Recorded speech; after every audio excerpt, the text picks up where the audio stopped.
माझा as a health commissioner बघितलं की माझ्याकडं गाव पातळीवरती किंवा क्लस्टर ऑफ विलेजमध्ये एक PSC असते, त्याच्याखाली आता एक sub centre health and wellness centre म्हणतं, वरती ग्रामीण रुग्णालय तालुका लेवलला, त्याच्यावरती सब डिस्ट्रिक्ट लेवलला, डिस्ट्रिक्ट लेवलला असं हॉस्पिटलवरती मेडिकल कॉलेज, म्हणजे प्रायमरी, सेकंडरी आणि टर्शरी हे स्ट्रक्चर आहे आपलं. प्रायमरी केअर गावात घेतली जावी, जे काय नॉर्मल आजार असतात आपले फ्लू हे ते त्यावर तपासावं, मेडिसिन द्यावं, त्यांना फ्री मेडिसिन पॉलिसी आहे, फ्री डायग्नॉस्टिक पॉलिसी आहे गव्हर्नमेंटची, डॉक्टर आहे. माझा सिंपल प्रश्न तुम्हाला आहे, माझ्या गावामध्ये हेल्थ अँड वेलनेस सेंटर आहे, तिथे एक BAMS किंवा BAMS किंवा BSc नर्सिंग झालेला एक डॉक्टर आहे, त्याला मेडिकल म्हणा पॅरामेडिकल म्हणा, तिथं माझी फ्री मेडिकल पॉलिसी गव्हर्नमेंटची आहे, म्हणजे जे मेडिसिन लागते ते देणं, तिथं फ्री डायग्नॉस्टिक पॉलिसी आहे. अशा केसमध्ये गावामध्ये प्रायव्हेट प्रॅक्टिस आणि प्रायव्हेट फार्मसी कशी चालू शकते याचं प्रश्नाचं उत्तर द्या मला फक्त. आमचे सिंपल, व्हेरी सिंपल क्वेश्चन. मग मी माझ्या डॉक्टरला सांगितलं, बाबा यू आर गव्हर्नमेंट डॉक्टर्स, तुझी सकाळी 8:30ला OPD चालू होते, कृपया 8:30 वाजता OPD चालू कर, 1 वाजेपर्यंत चालू ठेव, त्याच्यानंतर मधला ब्रेक आहे, संध्याकाळी 5 ते 6 किंवा 3 ते 5 जी काय 2 तासाची, 4 ते 6 2 तास OPD आहे ती चालू कर. PSCला 2 डॉक्टर असतात, एक तिथं असतो, एक फील्डवरती जायचा असतो, त्याच्यावर तर पॅरामेडिकल स्टाफ अवेलेबल असतो.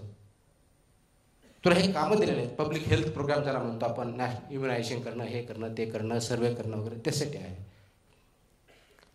हे असं सांगितलं की आम्ही ओव्हरलोड, आणि तेच प्रायव्हेटमध्ये स्वतःचं मोठं हॉस्पिटल चालू करायला ते 100 ना 250 पेशंट तपासता येतात. आणि त्याच्यावर जर मी प्रश्न विचारायला लागलो, you are interfering in my field, हे नाही चाललं, हे नाही चाललं. येस, आय अग्री की आजच्या डेटलाही आपल्याकडं जेवढ्या पॉप्युलेशनच्या प्रपोर्शनमध्ये डॉक्टर पाहिजे तेवढं नाही आहेत, ही रियालिटी आहे. म्हणजेच काय, कारण त्याच्या पाठीमागे खूप डिबेट झालं. मग आता अगोदर हे होतं इंडियन तुमचं मेडिकल काउन्सिल MCI होतं, आता ते चेंज कर का, रेस्ट्रिक्ट होईल, एवढेच मेडिकल कॉलेज, एका कॉलेजमध्ये 100 कोटीची इन्व्हेस्टमेंट पाहिजे, त्याच्यानंतर हे पाहिजे ते पाहिजे, मेडिकल कॉलेज तयार झालं नाही, पर्याय मेडिकल ग्रॅज्युएट तयार झालं नाही, म्हणून आज डिस्प्रोपोर्शनेट आहे. इथंच आहे का, जगभर सगळीकडे आहे, जगभर सगळीकडे आहेत, राईट. UK मध्ये तशी बाकीकडे प्रायव्हेट आहे, अमेरिकेसारख्या फक्त प्रायव्हेट आहे, गव्हर्नमेंटच्या नावाची गोष्टच नाही आहे, राईट. मॉडेल आहे, मला कोणतं, आपलं मिक्स मॉडेल आहे, we have a mix model, private पण आहे, पब्लिक पण आहे, ॲश्युरन्स पण आहे, इन्शुरन्स पण आहे, डायरेक्ट गव्हर्नमेंटमध्ये पण आहे. माझा प्रश्न एवढाच आहे, जे पब्लिक गव्हर्नमेंट मेडिकल कॉलेजचे डॉक्टर असतील, माझ्या PSCचे असतील, डिस्ट्रिक्ट हॉस्पिटलचे असतील, जे माझे गायनाकॉलॉजिस्ट आहेत, ऑर्थोपेडिशियन आहेत, फिजिशियन आहेत, ज्या काय सर्जरी कराव्या तर माझ्या गव्हर्नमेंट हॉस्पिटलमध्ये कराव्यात ना, प्रायव्हेटमध्ये का. तुम्ही विचारा नाही तर NP आला, NPAचे नियम पण आहे की काय करू शकतात काय करू शकत नाही. पण असे किती हॉस्पिटल टाकू माझ्याकडे, म्हणजे पब्लिक हेल्थच्या दृष्टिकोनातून 520च्या आसपास हॉस्पिटल गव्हर्नमेंटचे आहेत. मी मेडिकल कॉलेज बोलत नाही, मी हॉस्पिटल, डिस्ट्रिक्ट हॉस्पिटल, RH आणि SDH हे 3 प्रकारचे आहेत.